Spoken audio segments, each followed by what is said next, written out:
दोस्तों वीडियो अच्छा लगे तो लाइक और सब्सक्राइब जरूर कीजिएगा। कमेंट का स्वागत है। एक बार फिर से हम विज्ञान विषय का न्यूट्रिशन चैप्टर को लेकर आपके सामने उपस्थित हैं। आज हम बात करेंगे न्यूट्रिशन के बारे में। न्यूट्रिशन के लिए हमें 4 चीज़ों की आवश्यकता होती है। न्यूट्रिशन अर्थात पोषण, जो कि हमारे पाचन क्रिया का सबसे महत्वपूर्ण भाग होता है।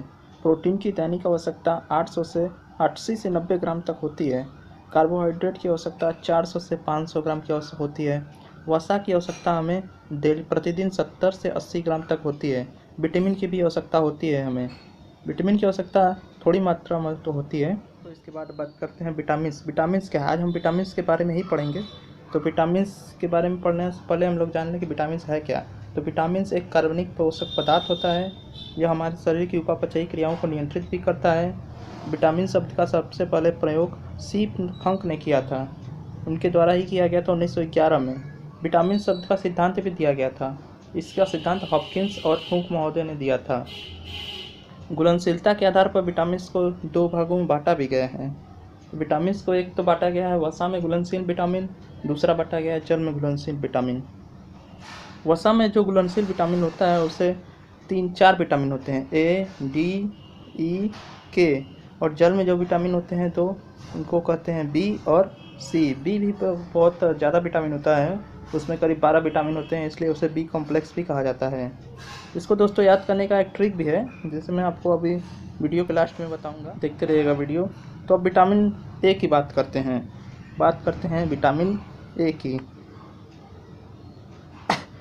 देख, विटामिन ए के बारे में क्या है, तो इसकी खोजकर्ता कौन है, पहले सबसे जानेंगे कि खोजकर्ता कौन है।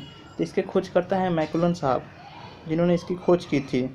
इसके बाद इसका रासायनिक नाम क्या है, इसका रासायनिक नाम है रेटिनॉल दोस्तों। इसके बाद इसके स्रोत क्या हैं, स्रोत बहुत ज़्यादा इसमें पूछता है, तो इसमें इंपॉर्टेंट है गोल्डन राइस और गाजर। ये दोनों कई बार एग्जाम में पूछा गया है। एक बार आम भी पूछा गया है एग्जाम में दोस्तों, तो इसको ज़रूर याद करके रखेंगे गोल्डन राइस को, क्योंकि ये एग्जाम में पूछा गया था। रोग के बारे में बात करेंगे, इसकी कमी से कौन सा रोग होता है। तो इसकी कमी से रतौंधी रोग हो जाती है। रतौंधी नहीं रहेगा, रतौंधी रहेगा, यहाँ पे प्रिंट में गलत हो गया था।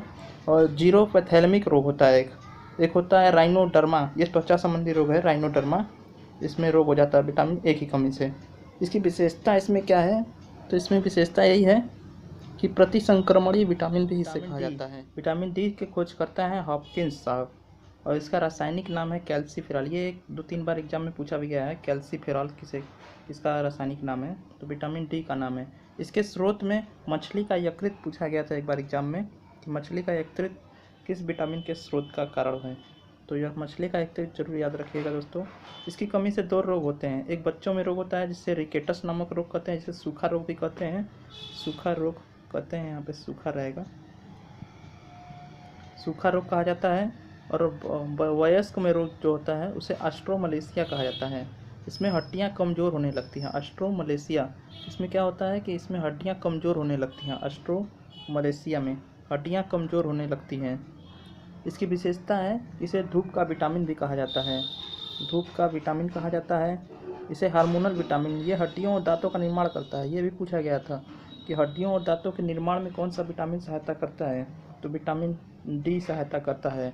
हार्मोनल विटामिन इसमें कहते हैं क्योंकि इसमें थोड़ी मात्रा में हार्मोनल की क्षमता पाई जाती है। अब आगे बात करते हैं विटामिन ई के बारे में। विटामिन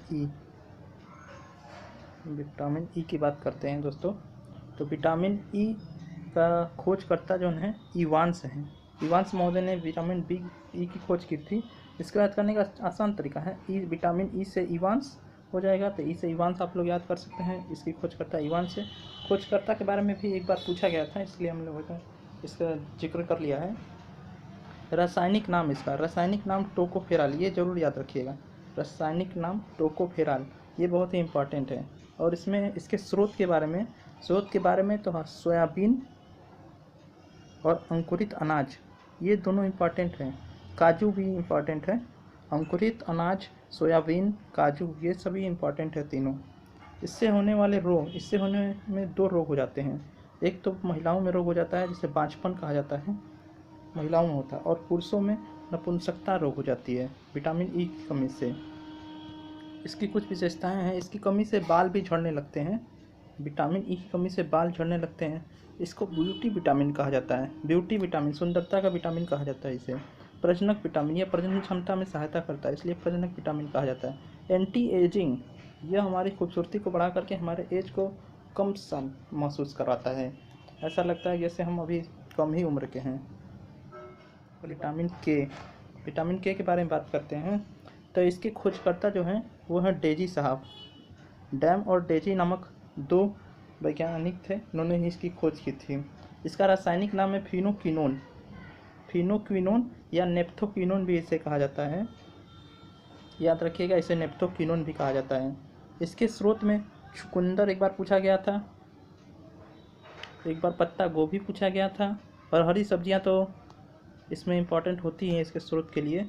ये जिगर याद कर ले रहिएगा आप लोग दोस्तों, जिगर पूछ सकता है।